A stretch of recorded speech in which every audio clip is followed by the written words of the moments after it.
Um, dois, três, agora sim. É como dizem os jovens, está ligado? Um bom sábado à igreja, é um prazer nós estarmos aqui com vocês. É o primeiro sábado do ano que eu consigo vir à igreja que eu frequento. Que exemplo ruim de membro, hein? E a você que está nos assistindo de casa, de qualquer lugar do Brasil e do mundo, meu mais cordial bom dia, bom sábado e que a graça e a paz de Jesus esteja com você. E você ainda tem alguns minutinhos, enquanto a gente faz a introdução aqui, para correr, mandar uma mensagem para o seu amigo aí. Olha, assista lá o culto na igreja do NASP, Campos Engenheiro Coelho. Vamos estudar juntos a palavra de Deus. Vamos estudar a pessoa de Jesus no livro do Gênesis. Realmente nós estamos vivendo tempos assim muito estranhos, que nós não tínhamos parado para imaginar que seriam assim, usando máscaras, rituais agora de purificação maiores do que os dos fariseus do tempo de Jesus, mas acima de tudo devemos ter sempre a sensibilidade de estudar os sinais dos tempos. E é por isso que nós temos sempre o culto de adoração a Deus, não apenas para adorar ao Senhor, mas também para estudar a sua palavra, para confraternizar com os irmãos e assim fazer o nosso ensaio permanente para o grande dia da volta de Jesus. Muito bem, meus irmãos, vamos então hoje mostrar aqui para você na tela o nosso assunto de hoje. Nós vamos falar sobre descobrindo Cristo no Gênesis. Esse é o nosso assunto de hoje. E o que nós queremos dizer com esse assunto, descobrindo Cristo no Gênesis? Esta imagem que você está vendo aí é uma imagem real do episódio que eu vou mostrar para você. Pode colocar a imagem. Esse é o falecido Dr. Ravi Zacarias, um dos maiores apologetas cristãos que nós conhecemos, e do lado está um jovem ateu que o abordou numa palestra. Agora eu vou contar essa história para você. O Dr. Ravi Zacarias estava dando uma palestra numa universidade, e ali havia vários acadêmicos, estudantes e muitos hostis à ideia de cristianismo, de Bíblia, de teologia. E no momento de perguntas e respostas, um rapaz veio até o microfone, pegou o microfone e falou assim: olha, doutor Ravi Zacarias, eu sou cientista, para começo de conversa, e como cientista nós já sabemos que a ciência já provou que o mundo vem por uma evolução das espécies, a ciência já provou que não precisamos de Deus para a criação, a ciência já provou que nós temos as respostas para todos os dilemas existenciais humanos, a ciência já provou que a Bíblia não tem fundamento. Partindo disso, então, eu tenho a minha pergunta para fazer para o senhor. Como é que você reagiria quando alguém já vem com tal situação assim, tão empáfia, como dizem? Como você responderia? Antes de dar a resposta de Ravi Zacarias, eu não posso esquecer de dar um cumprimento todo especial aqui, e eu peço licença a você para poder abrir esse parênteses. Primeiro eu quero louvar a Deus por pertencer a uma universidade, um centro universitário, que além de procurar a excelência do ensino, também procura preparar os jovens para o reino dos céus. Não somos uma instituição proselitista, não. Muitos estudam aqui e entram não adventistas e saem não adventistas. Alguns entram ateus e saem não ateus. Mas na sala de aula temos a oportunidade também de dizer aquilo em que acreditamos. E o que nós acreditamos é mais do que simplesmente uma opinião, é algo que tem a ver com a vida eterna. E todo professor do NASP ou de qualquer escola confessional deve entender que a vida eterna para muitos alunos pode começar numa sala de aula. Quem sabe na sua sala de aula. E é por isso que eu louvo a Deus pelo batismo aqui do Oliver. Eu pude cumprimentar a mãe dele ali, a alegria estampada nos olhos dela. E mesmo que eu não tive oportunidade de ser professor do Oliver, mas eu cumprimento aqui e quero mandar um abraço todo especial, porque eu sei que o senhor Adir, que é o avô do Oliver, está nos assistindo nesse momento. E eu gostaria de pedir ao senhor que, nas suas orações, coloque também todo o corpo de professores aqui, para que nós possamos testemunhar de Jesus para outros Olivers que estão entre nós, tá bem? Cumprimento feito, parênteses fechado, é hora agora de eu voltar para o episódio de Ravi Zacarias. Eu imagino que esse cientista que abordou o Ravi Zacarias estaria abominando numa instituição acadêmica como a nossa falarmos de criacionismo, de Bíblia e ainda festejarmos o batismo de um aluno do curso de Direito. Mas eu acho interessante, em primeiro lugar, que a provocação daquele jovem cientista, ela comete algumas falácias. A primeira delas é a falácia da totalidade. Nós cientistas já descobrimos, a ciência já descobriu. Deixe-me colocar alguma coisa para você aqui como introdução antes de eu entrar no texto bíblico. Ciência, enquanto autoridade, não existe. Enquanto entidade autoritativa, não existe. O que existem são homens e mulheres que trabalham com o método científico e eles divergem entre si. Eu vou explicar para você melhor o que isso quer dizer. Por exemplo, eu não posso dizer que a pedagogia diz que, porque se eu falar a pedagogia diz que, há alguns pedagogos que são da linha de Montessori, outros pedagogos que são da linha de Paulo Freire, outros pedagogos que são da linha A, B, C, de Piaget, e às vezes eles discordam. Um pedagogo acha que o método de ensino mais eficaz é o X, enquanto o outro acha que é o Y. Mesmo no desenvolvimento das crianças, os pedagogos divergem. Então o que você pode dizer para ser fiel é: alguns pedagogos afirmam isto, e não a pedagogia afirma. Quando eu digo, por exemplo, a Igreja Católica é contra o aborto em todas as suas formas, esta é uma afirmação correta, ainda que você discorde dela. Por que ela é correta? Porque a Igreja Católica é uma instituição juridicamente constituída, com um quartel-general chamado Vaticano e um chefe da igreja chamado Papa, que emite documentos oficiais que valem para toda a Igreja Católica em redor do mundo. Mesmo que haja católicos que discordem daquilo, a opinião oficial da igreja existe. Agora, qual é o quartel-general da ciência?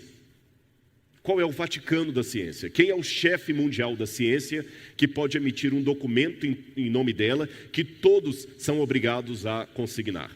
Então, como você vê, não pode dizer assim, a arqueologia afirma isso, a teologia afirma isso, não. São pessoas com aquela área que afirmam. Então, aquele homem foi um pouco arrogante ao dizer para Ravi Zacarias: a ciência já provou que não é isso, que não é isso, que não é aquilo. Mas Ravi Zacarias, de maneira clássica, falou com ele: olha, há muitos expertos em ciência que discordam de você. E ele mostrou um texto desse autor aqui que eu quero mostrar para você. David Belinsky. David Belinsky escreveu um livro, eu li esse livro, A Ilusão do Diabo, The Devil's Delusion, e ele, curioso, ele é um agnóstico, ele não é um religioso. E ele mostra como o ateísmo, ele faz uma crítica séria ao ateísmo e às suas supostas pretensões científicas. Deixe-me mostrar para você aqui, num dos trechos de David Belinsky. Esse trecho que foi citado por Ravi Zacarias não está no livro que é a obra magna dele, mas está no seu site. David Belinsky, eu repito, é um cientista matemático conceituado de Oxford e ele é agnóstico, ele não é religioso, ele não acredita na Bíblia, ele não acredita na criação. Percebem? Então não estou apresentando um texto de um criacionista. Estou apresentando um texto de alguém que não é religioso e tem degrees acadêmicos. Veja o que ele escreveu. Vou colocar para você aí na tela. Alguém forneceu prova da inexistência de Deus? Nem de perto. A cosmologia quântica explicou o surgimento do universo e por que ele está aqui? Nem de perto. Nossas ciências explicam que o nosso universo parece ser... Eu vou ter que descer um pouquinho aqui para poder ler. Pessoal, só um minutinho.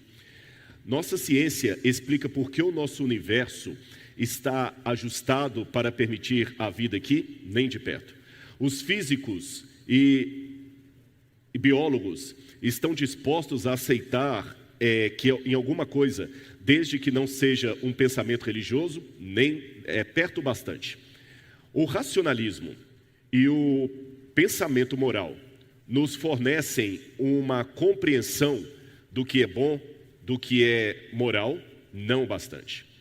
O socialismo, o secularismo, obrigado. O secularismo, vocês viram a foto do óculos? Você que está em casa, volta para mim aqui. Eu quero contar para você um provérbio que não está em Salomão, mas se ele vivesse 2 anos a mais, ele escreveria, pensando já no tempo da internet. Aqui, quando você faz ao vivo, não tem tempo de editar, o provérbio salomônico seria mico. Aqui se faz, aqui se paga. E eu vou contar para a igreja um segredo. Eu agora estou usando uma lente de contato no olho. Só que justamente hoje eu não coloquei. É aquele negócio do olho de lince, né? Então eu vou fazer o seguinte, eu vou descer para ler calmamente para você que está em casa. Pode colocar na tela, por favor. Pode colocar na tela. David Berlinski, veja o que ele disse. Repito, agnóstico, que está ali bem perto do ateísmo. Alguém forneceu prova da inexistência de Deus? Nem de perto. A cosmologia quântica explicou o surgimento do universo ou por que ele está aqui? Nem de perto. Nossas ciências explicaram por que o nosso universo parece estar ajustado para permitir a existência da vida? Nem de perto. Os físicos e biólogos estão dispostos a acreditar em alguma coisa, desde que não seja um pensamento religioso? Perto bastante. O racionalismo e o pensamento moral nos forneceram uma compreensão do que é bom, do que é certo, do que é moral? Não bastante. O secularismo no terrível século XX foi uma força para o bem? Nem de longe. Existe uma ortodoxia estreita e opressora nas ciências? Perto o suficiente. Algo nas ciências ou sua filosofia justifica a alegação de que a crença religiosa é irracional? Nem mesmo no campo de apostas. O ateísmo científico é um exercício frívolo de desprezo intelectual? Com certeza, escreveu David Berlinski.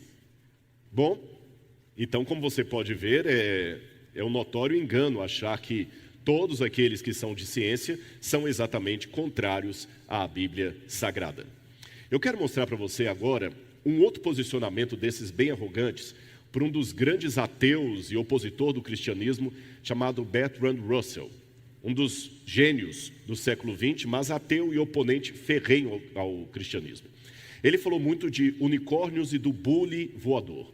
Eu vou explicar para você o que é o bule voador de Bertrand Russell.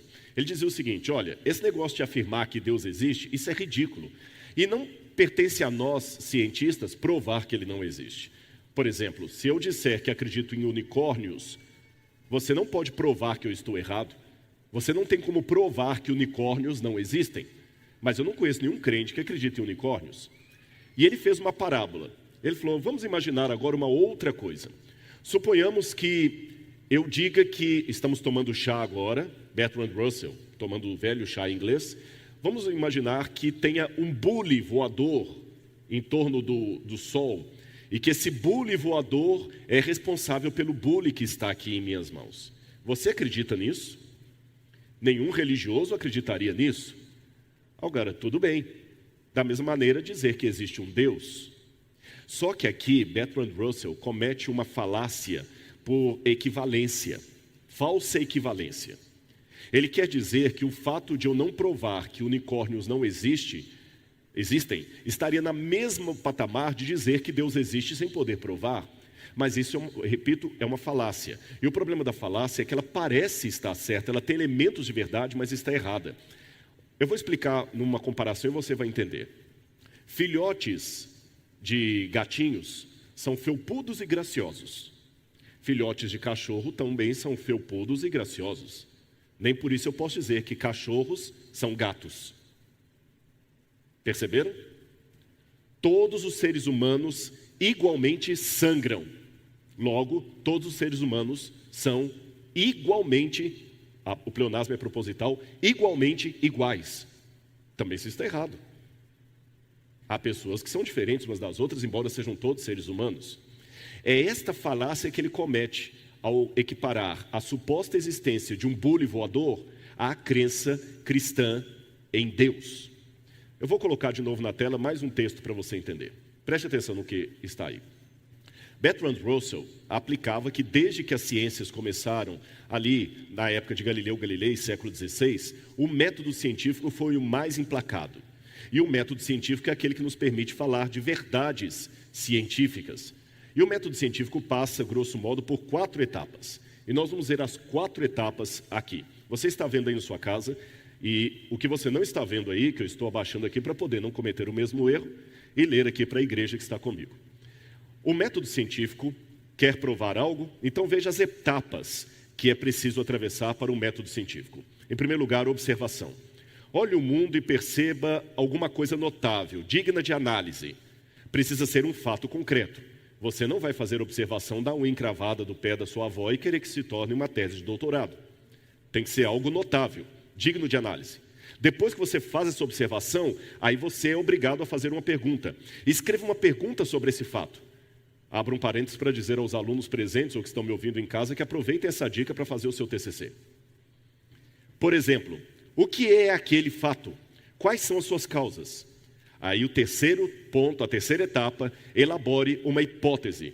Baseando-se no conhecimento científico atual, imagine a provável resposta a essa pergunta. Aí, quarta etapa, faça uma experiência. Faça um teste em circunstâncias controladas. O resultado vai confirmar ou negar a sua hipótese. Aí a sua conclusão, sim ou não, em relação à sua premissa. Agora, vamos aplicar isto do lado de cá ao que nós vemos em redor. Primeiro ponto, observação. O que eu observo? A existência em si. O que eu percebo é que a existência foi começada, é temporal e contingente. Uma coisa depende da outra. Pode voltar aí, por favor. Segunda observação, a pergunta. A pergunta que eu faço, de onde veio tudo isso? Aí eu passo para a terceira hipótese. Baseando-se no conhecimento atual, que provável resposta eu posso dar para a existência? Bom, a resposta que eu posso dar é que tudo deve proceder de algo ou alguém, porque as coisas não surgem do acaso. Por que eu não tenho medo aqui? Pode voltar para mim. Por que eu não estou com medo aqui agora que um tigre se materialize no ar do nada e comece a atacar as crianças da igreja? É porque eu sei, como dizem os latinos, que ex nihilo nihil fit, do nada, nada se faz. Então, se tudo que existe tem que proceder de algo ou alguém, e a existência em redor existe e ela teve um começo, então ela tem que proceder de algo ou de alguém. Vamos ao próximo ponto. Pode voltar a tela, por favor. 4. Faça um teste em circunstâncias controladas. Realmente o que eu posso fazer como teste é esse. Eu percebo que do nada, nada se faz. Todos os testes que eu já fiz até hoje deram certo. Eu consegui provar que do nada, nada se faz. Então a conclusão que eu chego, racional, é que existe um causador, uma causa primeira, sem princípio, que causou tudo o que existe. Este é o ponto. E esta causa é o que a Bíblia chama de Deus. Eu sei que pode parecer um pouco simplório o que eu estou apresentando para você nesse momento, mas é justamente assim que nós raciocinamos. E eu estou colocando isso aqui para mostrar para você que a Bíblia também tem sua lógica. Ela tem a sua concatenação de ideias. Mas tudo isso que eu apresentei aqui foi apenas uma introdução para eu chegar no cerne do meu assunto, que é Jesus em Gênesis.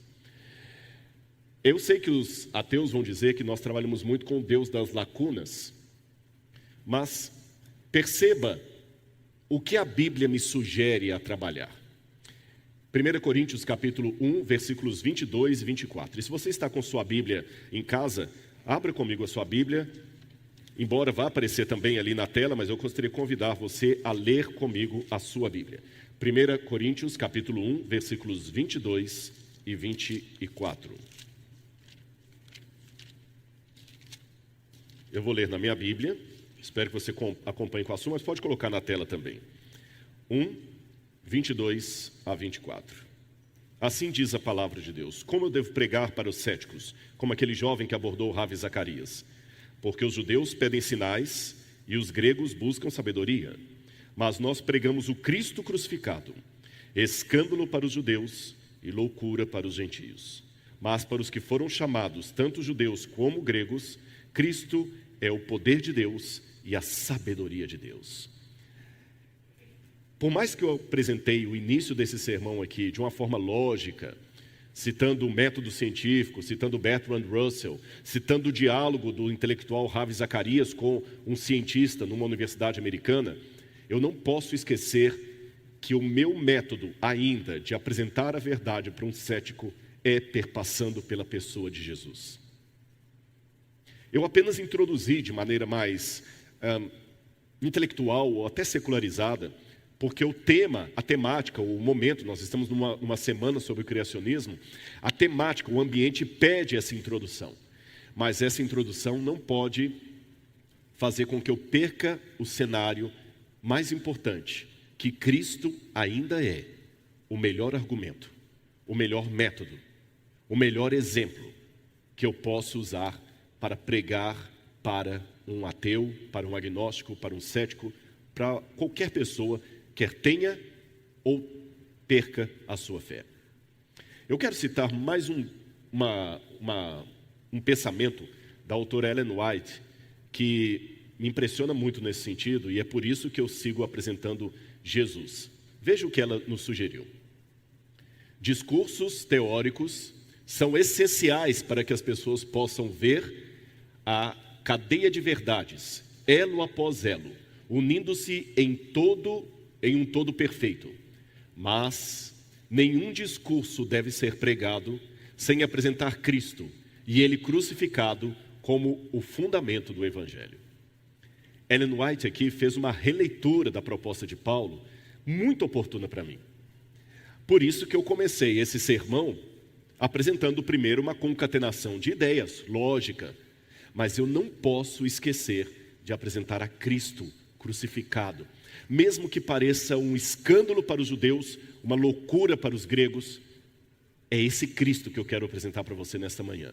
Então você que está me assistindo em qualquer lugar do Brasil, do mundo, mesmo que você não estiver assistindo esse sermão ao vivo, mas numa gravação, deixe falar algo ao seu coração. Olha para mim aqui agora. Fique comigo até o final. Deixe-me testemunhar de Cristo para você. Já que a ciência trabalha com resultados laboratoriais, agora no momento em que eu prego isto, vários cientistas estão procurando uma vacina para o Covid. O que eles estão fazendo? Método científico. Estão colocando elementos no laboratório para ver como que o vírus reage a tal substância, fazendo todo o protocolo, porque ciência trabalha com resultados, correto? E o que é a conversão, senão um resultado maravilhoso de transformação de uma vida? Então, por favor, fique comigo até o final. Deixe-me falar de Jesus para você. E para isso, eu queria mencionar aqui uma leitura cristocêntrica da Bíblia a partir do livro do Gênesis. Agora, você sabe que toda a Bíblia é uma preparação para a vinda do Cristo. Os judeus têm uma forma de estudar a Bíblia, os judeus antigos, chamado Midrash. Midrash significa uma releitura de toda a Tanakh, da Torá, da Bíblia Sagrada, das Escrituras, a partir da ótica do Messias que eles estavam esperando. Então o que eu quero propor para você aqui é pregar de ciência, de criação, mas fazendo essa ótica, através do Cristo. Onde estaria Jesus no livro do Gênesis? Você está vendo aí a imagem na sua casa, pode colocar, o Gênesis. O que ele me diria sobre Jesus? Como eu posso encontrar Jesus ali? Apenas uma advertência. Você está vendo aí uma imagem do que eu não estou pretendendo defender nesta manhã. Eu sei que há alguns sites de pessoas tentando achar supostas verdades criptografadas nas letras do Gênesis. Eu já vi muita gente falando disso aí. Por exemplo, quando diz em Gênesis, Bereshit bara Elohim et, essa palavra et, que não tem tradução em português, é a letra Aleph e a letra Tav, a primeira e a última letra do alfabeto hebraico. Então alguns falam, estão vendo ali? Já está falando que Cristo é o alfa e o ômega, a primeira e a última letra, o princípio e o fim, ou que no início ali estaria a casa do Filho de Deus, etc. Não, pode voltar para mim. Eu não estou endossando esse tipo de leitura. Eu acho que a Bíblia, a palavra de Deus, ela tem uma mensagem profunda que nós temos que descobrir, mas não essa criptografia que alguns estão fazendo aí, de ficar contando letras, a cada tantas letras aparece isso. Não, eu não vou por aí. A minha proposta de encontrar Cristo no Gênesis vai num sentido bem diferente desses sites que você está vendo aí, que estão agora pegando letra por letra e querendo obrigar que cada uma delas fale sobre Jesus. Mas se eu não quero cair nesses sites que estão por aí tentando descobrir códigos na Bíblia, como que eu quero então apresentar Jesus no livro do Gênesis?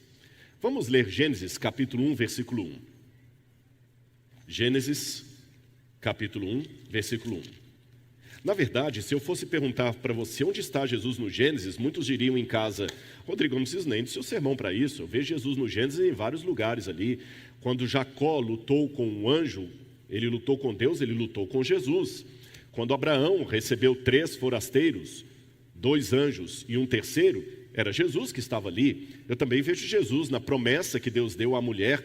Jesus está no Gênesis de todos os lados, mas eu quero resumir um pouquinho. Onde estaria Jesus no primeiro capítulo do Gênesis? Ora, quando fala que Deus criou os céus e a terra, é Jesus criando. Mas onde estaria Jesus aqui no primeiro versículo? A Bíblia diz: no princípio criou Deus os céus e a terra. Onde estaria Jesus aqui? Eu quero convidar você nessa manhã para fazermos um passeio sobre a Bíblia Sagrada, sobre a estrutura do livro do Gênesis. Para começo de conversa, deixe-me apresentar uma hipótese que eu defendo, e pelo menos os colegas aqui que são teólogos, nós acreditamos na autoria mosaica do Gênesis. Eu sei que há outras interpretações, mas pelo menos aquela que eu adoto, acredita que o Gênesis foi escrito por Moisés no 15º século antes de Cristo, ou antes da Era Comum, como alguns preferem dizer. Moisés escreveu o Gênesis há mais ou menos 1450 anos antes de Cristo. Em outras palavras, eu tenho pelo menos 3.450 anos que esse livro foi escrito. Mas raciocine comigo um pouco, mesmo você que acredita que Moisés escreveu o Gênesis. Como você acha que Moisés escreveu o Gênesis? Aproveitando que eu estou com uma igreja aqui parcialmente cheia, porque pelo protocolo de segurança não podemos encher a igreja, eu pergunto aos irmãos que estão presentes aqui e a você que está em casa: você já parou para pensar como Moisés escreveu o Gênesis? Como foi o original? Os alunos de teologia que estudam hebraico e decoram lá Bereshit bara Elohim, será que Moisés escreveu naquele hebraico que você lê na Bíblia em hebraico? Eu vou mostrar para você uma coisa interessante. Olha aí a imagem que eu vou apresentar. Ali você tem uma figura do que poderia ser uma versão artística de Moisés. E do lado eu tenho as duas formas de escrita que estavam vigentes em seu tempo e em toda a sabedoria que ele foi criado. Moisés foi criado no Egito e evidentemente escrevia e falava em egípcio muito bem com a escrita hieroglífica, aquela escrita dos desenhos. A Mesopotâmia, por sua vez, tinha a escrita cuneiforme. Tanto a escrita egípcia quanto a escrita cuneiforme da Mesopotâmia, o sumério, eram línguas silábicas. São sons de sílabas. São escritas muito complicadas para escrever, mas olha como Deus trabalha. Moisés, quando estava no Egito, ele sabia que era o escolhido de Deus para tirar o povo de Israel do Egito. E o livro de Atos dos Apóstolos diz que ele foi treinado em toda a ciência e toda a sabedoria do Egito antigo. Então Moisés entendia de matemática, ele entendia de astronomia, as pirâmides que já tinham sido construídas há séculos antes de Moisés nascer, tinham cálculos que Moisés certamente sabia fazer. E ele talvez se expressaria muito bem na língua dos egípcios. E com toda esta segurança de conteúdo, de cultura, de sabedoria, de PhD, Moisés pensou que ele mesmo poderia liderar o povo numa revolta, e um belo dia ele matou um soldado egípcio. E Deus olhou lá de cima e falou assim: Moisés, não é por aí. Você está confiando demais em si mesmo e nos seus degrees. Deus não queria que Moisés matasse aquele homem, mas Deus, como um bom especialista em reciclagem, consegue tirar bênçãos daquilo que ele não desejou. Moisés acabou tendo que fugir para o deserto. E ficou 40 anos no deserto. Sabe por quê? 40 anos para esquecer a cultura egípcia. Quando a Bíblia fala que Moisés disse: Senhor, eu não posso ir porque eu sou pesado de língua, não é que Moisés era gago. Há pessoas que pensam que Moisés era gago. Uma vez eu vi um colega contando uma piadinha lá em Israel que ele falou assim: puxa vida, eu sou israelense, mas eu admito, a terra da promessa ela é tão desértica, tão feia, vocês no Brasil têm coisa tão mais linda. Aí alguém deu uma explicação, porque quem vai para Israel no primeiro momento se decepciona. Terra da promessa, mas só deserto, Negev, 63% deserto. Aí alguém contou que Moisés era gago. E por ser gago, Deus o orientou que a terra da promessa era o Canadá. Mas quando ele começou a falar: nós vamos para alguém perdeu o passado, escreve Canaã. Mas na verdade não era gagueira o problema de Moisés. O pesado de língua é que ele tinha perdido a fluência no egípcio. E olha como Deus é sábio. Ao fazer Moisés perder fluência no egípcio, Moisés acabou tendo que usar outro tipo de língua, de escrita, para escrever o Gênesis. Ele tinha que usar uma escrita mais rudimentar, mais simples. E que escrita seria essa que Moisés usaria? Eu vou colocar e você vai ver. Olha a escrita que Moisés teria que usar. Essa linguagem que vocês estão vendo aí é a linguagem dos mineiros, não os que nasceram em Minas Gerais. Em cima você tem a linguagem egípcia. Estão vendo como é que ela é mais bem desenhada? Embaixo você tem a linguagem que os mineiros usavam na península do Sinai, que trabalhavam em minas de cobre do Sinai. Olha como parece até garrancho de criança que ainda está aprendendo a escrever. Ali você tem 4 fotografias dessa escrita, como foi encontrada em algumas pedras. Essa escrita rudimentar de pessoas simplórias era chamada de escrita alfabética, porque ela substituía as sílabas por letras. Aí você era uma forma de traduzir em linguagem alfabética aquela língua complicada dos egípcios. Em Canaã também teve uma língua dessa, ela é chamada de proto-sinaítica e proto-cananita. Provavelmente dessa língua que os fenícios depois inventaram o alfabeto que nós usamos até hoje. Agora veja que fantástico isso que eu quero mostrar para você. Olha como é que ela foi desenvolvendo. Os egípcios, por exemplo, quando queriam usar um determinativo de um boi, desenhavam um boi. Mas olha como os trabalhadores das minas do Sinai, gente simples, rude, com quem Moisés convivia, não tinham condição de desenhar tão bem aquele boi dos egípcios, e eles queriam fazer uma língua para eles. Continue com a tela aí para você entender. Você sabe o que é onomatopeia? Onomatopeia é quando você imita o som de um animal. Volta para mim aqui. Por exemplo, você sabe que até a onomatopeia varia de país para país. A gente fala no Brasil que cachorro late, a gente faz como? Uau, uau, uau, uau, uau, uau. Cachorro americano não late assim. É vuf, vuf, vuf. Já viu historinha de criança que eles desenham? É assim, por exemplo, risada. Como é que a gente faz você está escrevendo um WhatsApp para a pessoa lá, como é que você faz a onomatopeia de uma risada? Em português. KKKKKK. Ou então RS, RS, RS, não é assim? Ou então au, au, au, né?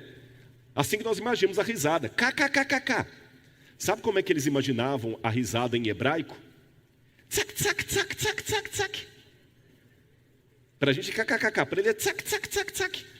Agora da palavra tsak, vinha a palavra itzak. Itzak significa risada. Aí um belo dia, uma mulher incrédula das promessas de Deus, que falou que ela ia dar à luz, mesmo sendo idosa, ela riu, o nome dela era Sara. Por causa disso, Deus falou, o nome da criança será Itzak, significa risadinha. Perceberam? Agora, a gente aqui no Brasil, quando vai falar do som do boi, a gente fala assim, bu, bu ou mu. Só que se você for olhar a rigor, eu nunca vi uma vaca ou um boi fazendo assim, bu. As pessoas do Antigo Oriente Próximo imaginavam diferente. O som do boi não é mu, nem bu, é o. E essa letra o, bem gutural, eles usaram esse som gutural para fazer a primeira letra. Volta a imagem. Aí o que os egípcios desenhavam como um boizinho, o proto-sinaítico desenhou como um boi, para significar a letra O, que não é bem o nosso A, mas é um mais gutural, O. Aí, os fenícios pegaram esse boizinho, que significava um A, e continuaram desenhando o boizinho, só que um pouco mais para o lado e os chifrinhos parecendo, estão vendo? Simplificaram o desenho do boi, percebem? Aí vieram os gregos e fizeram o mesmo desenho dos fenícios, só que agora em pé, de ponta cabeça. E depois fizeram de maneira cursiva, virou a letra alfa. E aí os latinos vieram e transformaram essa letra no que a gente chama de A. Olha a evolução da letra. E é interessante até que essa letra, eles deram o nome de Aleph. E da palavra Aleph, vem a palavra Elef, que significa 1000, família, aprender ou ensinar. E a primeira letra do alfabeto hebraico, Aleph. Olha como é que era mais simples. Pode ser complicado para nós que não falamos, para eles era muito mais simplificado. Agora, vejam a ironia de Deus. Se Moisés houvesse escrito Gênesis na língua complicada dos egípcios ou dos sumérios, nós precisaríamos esperar até o século XIX para poder ler o Gênesis. Porque só no século XIX que as línguas cuneiformes, que as escritas cuneiformes e egípcias foram decifradas. Somente nessa época, por Henry Rawlinson e François Champollion. Mas Moisés, orientado pelo Espírito Santo, escreveu o Gênesis numa língua de provincianos, no proto-sinaítico, numa língua alfabética. E graças a essa simplicidade de Moisés, orientada pelo Espírito Santo, nós não precisamos esperar até que Champollion viesse para que pudéssemos ler o livro do Gênesis. Nós podemos ler o livro do Gênesis porque a língua alfabética nunca deixou de ser usada. Vocês estão percebendo como é que o Espírito Santo trabalha de maneira maravilhosa? Mas vamos continuar ainda aqui. Olha que interessante isso para os professores. Uma das práticas que havia no antigo Israel é que, para incentivar as crianças a aprender essas letras do alfabeto, eles faziam bolos com o formato da letra e mandavam a criança falar. Quando ela acertava, ela tinha o direito de dar uma mordida no bolo. Então, numa época em que a comida tinha um valor significativo para a criança, ele errava, não podia comer o bolo. Mas se ele acertasse, ele podia dar uma mordida na letra. Aí você vê, coloca aí na tela por favor, porque que várias vezes na Bíblia, em várias passagens, você tem a expressão de Deus mandando o profeta comer do livro sagrado. Tomei a tua palavra e a comi, ela me parecia mel na boca, porque esses bolos geralmente eram adoçados com mel. Mais outra coisinha que eu queria ensinar para você da língua antiga. Aquele número 1 ali é como os egípcios usavam para escrever a palavra casa, você lê per em egípcio. O número 2 é como o proto-sinaítico começou a usar o mesmo símbolo de maneira mais simples. E ele chamava de beit, porque beit é casa em hebraico. Só que eles não moravam em casas quadradas, eles moravam em tendas. Então, número 3, o beit passou a ter o formato de uma tenda. Estão vendo ali? O triângulozinho. Depois ele acabou se transformando até virar a nossa letra B. Agora, essa mesma letra beit é também a preposição de estar em. Volta para mim que eu vou explicar para você. A maior parte do dia ele passava na tenda. A tenda era o seu abrigo. Era na tenda que ele recebia os amigos. Era na tenda que ele dormia. Era a tenda que o protegia do vento, do sol quente. Então, o melhor lugar para estar é na tenda. Sendo assim, a palavra beit, que virou a letra beit, significa para ele estar em, uma preposição. Aí em hebraico eles transformaram isso numa preposição. Outra letra, a letra resh. Eles escreviam no início como se fosse uma cabeça, porque resh lembra rosh, que é cabeça. Depois foi transformando até virar na forma como se escreve no hebraico de hoje. Agora os egípcios, quando iam falar da criação, eles começaram, pelo menos uma das versões, com a seguinte expressão que está em egípcio ali, para vocês, Zep, Tep, Je. Mesmo que você não saiba ler egípcio, veja que ao escrever Zep, Chep, você tem uma cabeça desenhada, significando a primeira ocasião, os tempos primordiais. Moisés certamente conhecia essa influência egípcia. Ele estava acostumado a falar assim. Deixe-me dizer para você como é que o Espírito Santo inspirou a Bíblia Sagrada. A Bíblia é Deus falando com sotaque humano. Então Deus falou com Moisés de uma forma que ele pudesse compreender, partindo do conhecido para o desconhecido. Agora veja como ele escreveu o Gênesis. No princípio criou Deus os céus e a terra. Aquela primeira letrinha que está marcada de vermelho ali é a letra beit, que eu falei que significa casa, ou a preposição.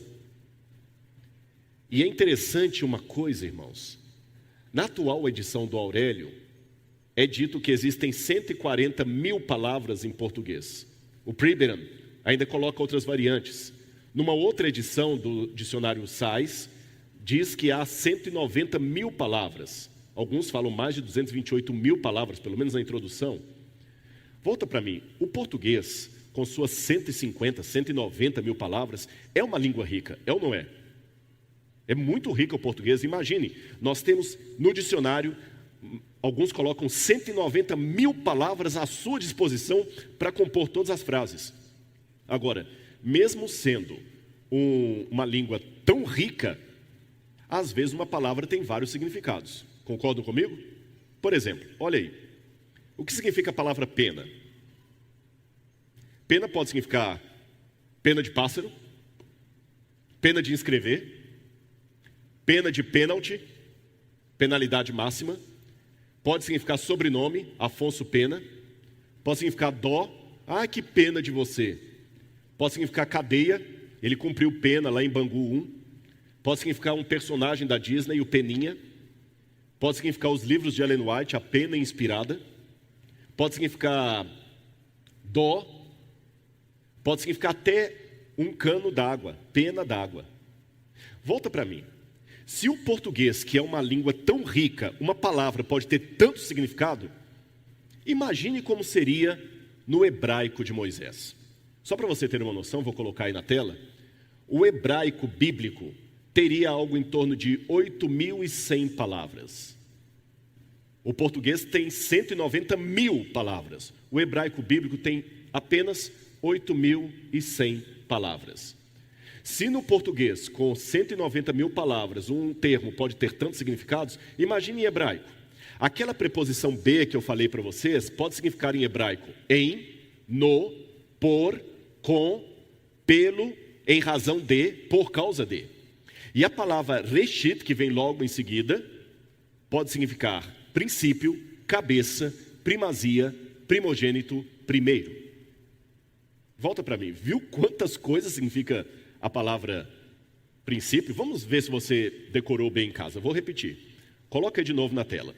A primeira palavrinha, be, que está sinalizada de vermelho ali, é uma preposição que pode ser traduzida como em, no, com, por, pelo, em razão de, por causa de.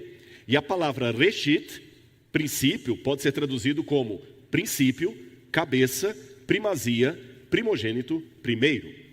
Agora que você já sabe disso e decorou, vamos ler como Paulo interpreta tudo isso. Abra sua Bíblia comigo em Colossenses capítulo 1, versículos 13 a 18. Colossenses 1, versos 13 a 18. E eu vou deixar de propósito para você aí na tela esse mesmo texto com algumas palavras em vermelho e azul. Olha o que Paulo escreveu. Paulo sabia muito hebraico. Ele nos transportou do reino das trevas, ele nos libertou do poder das trevas e nos transportou para o reino do seu Filho, em quem, ou no qual, temos a remissão dos nossos pecados. Ali no ou em está a preposição be. Ele, Cristo, é a imagem do Deus invisível, o primogênito de toda a criação. Você se lembra que um dos sentidos da palavra reshit é a palavra primogênito? Pois nele, em ele, preposição be, foram criadas todas as coisas, nos céus e sobre a terra, as visíveis e as invisíveis, sejam tronos, sejam soberanias, quer principados, quer potestades. Tudo foi criado por meio dele, de novo a preposição be, por meio dele e para ele. Por causa dele, de novo a preposição be. Ele é antes de todas as coisas, ou seja, ele é o primeiro. Primeiro é um dos sentidos da palavra reshit. Ele é a cabeça da igreja. Cabeça é um dos sentidos da palavra reshit. Ele é a cabeça do corpo que é a igreja. Ele é o princípio. Princípio é um dos sentidos da palavra reshit. Para em todas as coisas terá... ele é o princípio, o primogênito dentre os mortos. Primogênito é uma das palavras reshit. Para ter a primazia em todas as coisas. Se você olhar bem na tela, você vê que eu coloquei em azul todos os sentidos que o dicionário hebraico permite traduzir a palavra reshit. Reshit significa primogênito, significa cabeça, significa antes de tudo, significa princípio, significa primazia. A preposição be, que está antes, significa por, em, por meio de, por causa de. Volta para mim. O que eu aprendo dessa leitura que Paulo faz do Gênesis? De acordo com Paulo, quando Moisés escreveu, no princípio criou Deus os céus e a terra, Moisés não estava falando apenas de um tempo, não era algo do tipo, era uma vez, no começo de tudo, não. Moisés não estava falando necessariamente de uma entidade temporal, de uma entidade espacial. Moisés estava falando de uma pessoa. Através de uma pessoa chamada princípio, Deus criou os céus e a terra. Por causa de uma pessoa chamada princípio, Deus criou os céus e a terra. Em uma pessoa chamada princípio, Deus criou os céus e a terra. Porque todos os sentidos hebraicos da palavra princípio, Paulo aplica a Cristo. Ele é o cabeça, ele é o primogênito. Todos os sentidos, tudo que você pode usar de termo para traduzir Reshit, Paulo aplica a Cristo. E é por isso que a Bíblia diz que Cristo é o princípio da criação de Deus, Apocalipse 3, verso 14. Em João capítulo 1, verso 1, no princípio era o verbo. Ele era o princípio. Também Marcos capítulo 1, versículo 1 diz, princípio do evangelho de Jesus Cristo. E Mateus capítulo 1, versículo 1 diz, livro do Gênesis, da genealogia de Jesus Cristo. O que eu aprendo com isso? Todos os autores do Novo Testamento liam o Antigo sob a ótica de Cristo, ou através dos óculos de Jesus Cristo. Esta é a leitura cristocêntrica. Agora, eu acho interessante o que disse um grande autor, que é um dos mais renomados especialistas na área de cosmologia, Sir James Jeans. Ele falou, quanto mais a ciência estuda o universo, nosso universo mais se parece com um religioso, ele se parece mais com um pensamento do que com um relógio. E uma das traduções para a palavra pensamento é a palavra logos. E Cristo é o logos, o pensamento de Deus. Você que está em casa, percebeu a leitura paulina de Gênesis 1, verso 1? É uma leitura pessoal. E o que isso significa? Quando Paulo lia o Gênesis, ele não lia apenas como um relato das origens. Ele lia como a história de alguém que ele conhecia pessoalmente, que apareceu para ele no caminho de Damasco, que o chamou. É assim que nós temos que ler a Bíblia. Todo aquele que se diz criacionista não pode ficar lendo a Bíblia apenas sob a ótica da ciência, da lógica, embora ela tenha o seu lugar, a concatenação de ideias, eu disse isso no início, mas eu tenho que ler através de Jesus, uma leitura cristocêntrica da Bíblia, através de alguém chamado Reshit. Deus criou os céus e a terra, e Ele criou a mim e a você também. Agora, para eu dizer isto, eu tenho que lembrar algo importante. Jesus, certa vez, estava com os discípulos e fez uma pergunta para eles. Olha a pergunta de Jesus aí na tela. Quem dizem os homens que eu sou? Irmãos, essa pergunta foi feita quando Jesus estava para as bandas de Cesareia de Filipe, um lugar promíscuo, pagão. E Jesus se assentou com os discípulos, olhou aquelas pessoas perdidas, andando de um canto para outro, e perguntou, quem dizem as pessoas que é o Filho do Homem? Os discípulos responderam, bom Senhor, uns falam que o Senhor é João Batista que ressuscitou, e outros, eu ouvi falar que o Senhor é um dos profetas. Muito bem. Mas Senhor, desculpe-me, por que o Senhor vai fazer essa pergunta aqui em Cesareia de Filipe? Bom, porque eu quero saber o que eles estão dizendo que eu sou por causa de vocês. Se você olhar bem, as respostas que os discípulos deram não são pejorativas. Quando Jesus perguntou o que as multidões estão dizendo que eu sou, eles não falaram, uns estão falando que o Senhor é um falsário, que o Senhor é um falso profeta, que o Senhor é um falastrão, que o Senhor é um falso curandeiro. Eles não disseram isso. Eles disseram coisas bonitas sobre Jesus, foi ou não foi? O Senhor é um profeta. Dizem que o Senhor é até João Batista que ressuscitou. É mesmo? Mas será que sou isso? Será que isto que eu sou?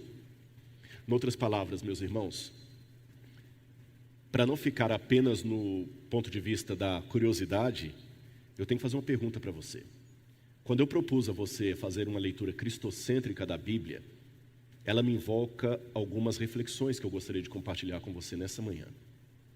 Primeiro delas, não basta ser cristocêntrico. Eu tenho que saber que Cristo eu estou colocando no centro. Há muitas pessoas que querem pregar hoje um evangelho barato. É um evangelho que não tem rejeição, que só fala de amor, aceitação. Um evangelho manco, que se resume a falar coisas bonitas sobre Jesus. Mas qualquer evangelho pregado pela metade é uma heresia. E hoje nós estamos muito tendentes a pregar um cordeiro que não fique irado e pecadores que não são mais pecadores. Cada vez que passa, as pessoas estão transformando os pecadores em menos pecadores e um Deus irado em um Deus que menos se ira. Jesus é amor, Jesus é aceitação, mas Jesus também é compromisso. Jesus pede para guardar os mandamentos dele. Jesus diz que vomita os mornos.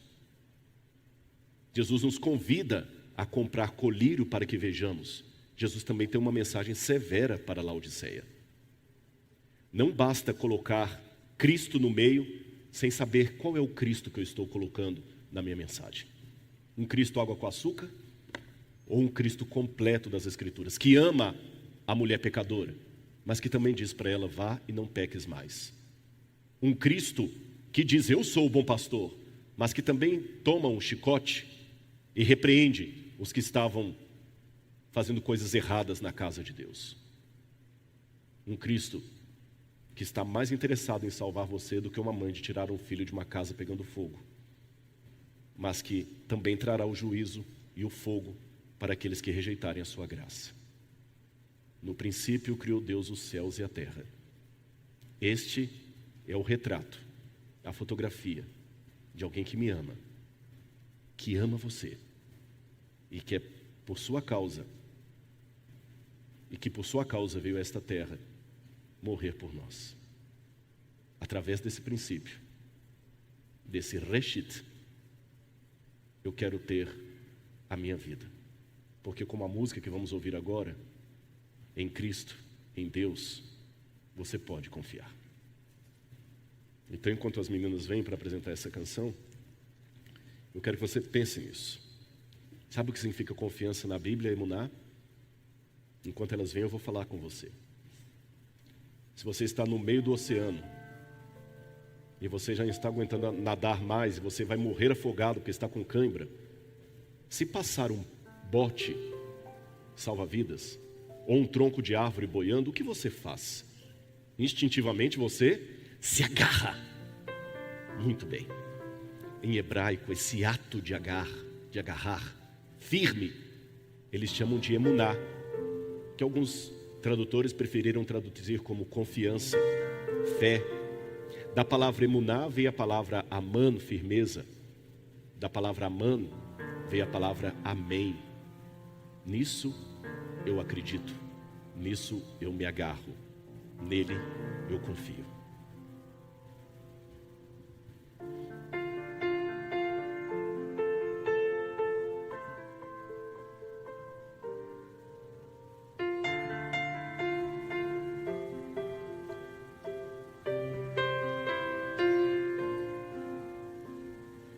Tua presença transforma, ilumina e me faz cantar. Perto de ti os meus medos se vão, posso continuar. Ver tua face eu quero e espero esse dia então.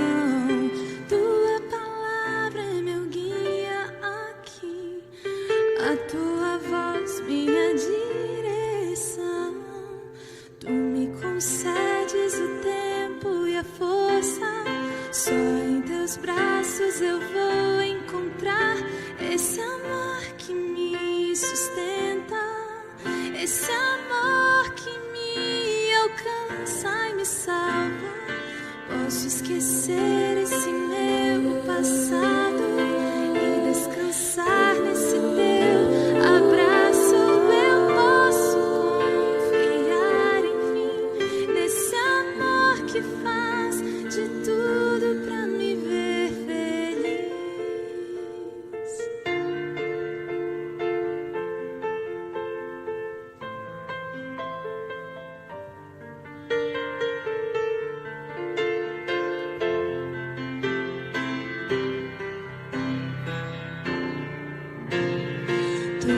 presença transforma, ilumina e me faz cantar.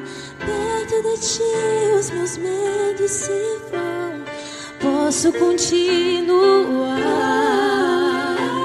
Ver tua face eu quero e espero esse dia então. Tua palavra é meu guia aqui, a tua voz minha direção. Tu me concedes o tempo e a força, só em teus braços eu vou encontrar esse amor que me sustenta, esse amor que me alcança e me salva. Posso esquecer esse meu passado e descansar nesse teu abraço. Eu posso confiar, enfim, nesse amor que faz de tudo pra me ver feliz.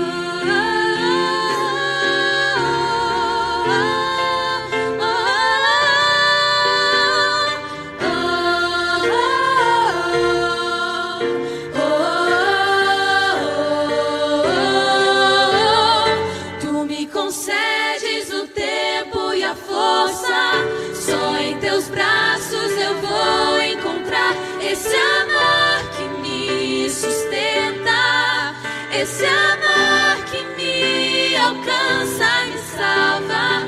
Posso esquecer esse meu passado e descansar nesse teu abraço. Eu posso confiar, enfim, nesse amor que faz de tudo pra me ver feliz.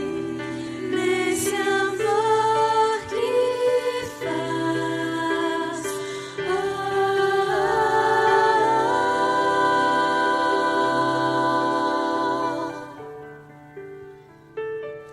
me faz feliz.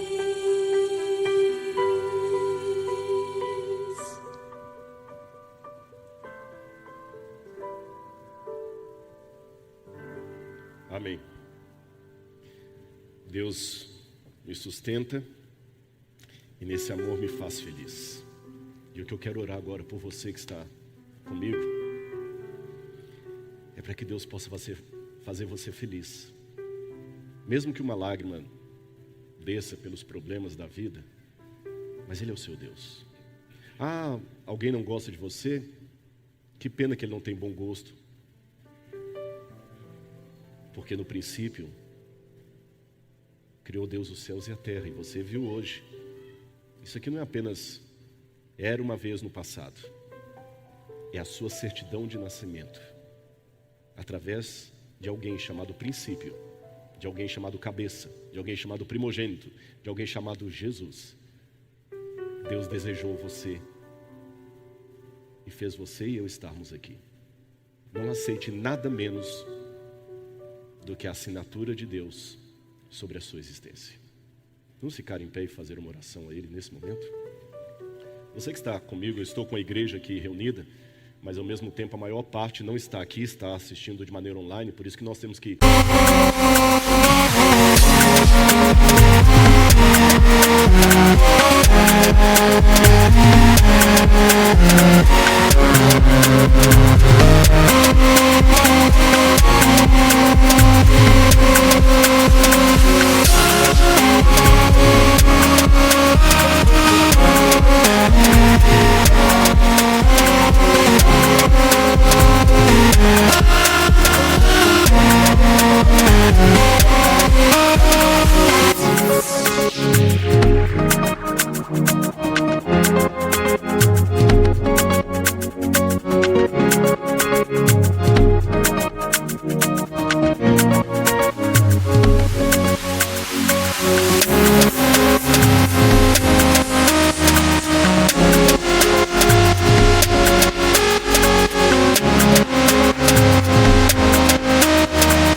Quase falar mais com a câmera do que com o auditório. Espero que os irmãos entendam isso.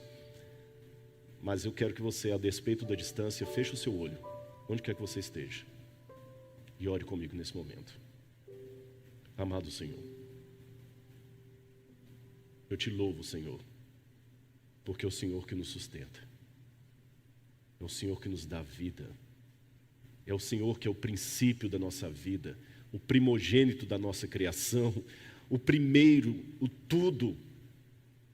Obrigado, Senhor, por esse amor, porque aquele mesmo princípio, aquele mesmo reshit lá do início do Gênesis, falou um dia ao nosso coração que nos ama e repete mais uma vez que nos aceita. Nós nos entregamos a Ti, Senhor, e em nome de Jesus eu te suplico, vá aonde a voz do pregador não consegue atingir, toca com o Teu Santo Espírito, Senhor. Se houver alguém nesse momento que precisa aceitar a Jesus como seu Salvador pessoal, toca, Senhor, toca, porque o fim também está no princípio. Se Ele é o princípio, Ele é o fim, Ele é o alfa, Ele é o ômega, para em todas as coisas ter a primazia, inclusive em nossa vida. Te amamos, Senhor, e agradecemos pela Tua graça, em nome de Jesus. Amém. Que Deus abençoe a todos. Muito obrigado. Aos irmãos que estão aqui na igreja, eu só vou pedir licença para sair bem correndo, que eu tenho que pregar em seguida no auditório para os alunos do internato. Então, se eu não cumprimentar ninguém, é essa a razão. Muito obrigado. Que Deus abençoe os irmãos. Muito obrigado, pastor Rodrigo. Peço que você se assente. A saída será orientada pelos desbravadores. Então, em espírito de oração, fique tranquilo. Nós vamos nos organizar para que a saída seja feita de maneira bem gostosa, bem tranquila. Então, aguarde, você vai ser aí conduzido na saída. Que Deus te abençoe e obrigado, muito obrigado por entender dessa forma.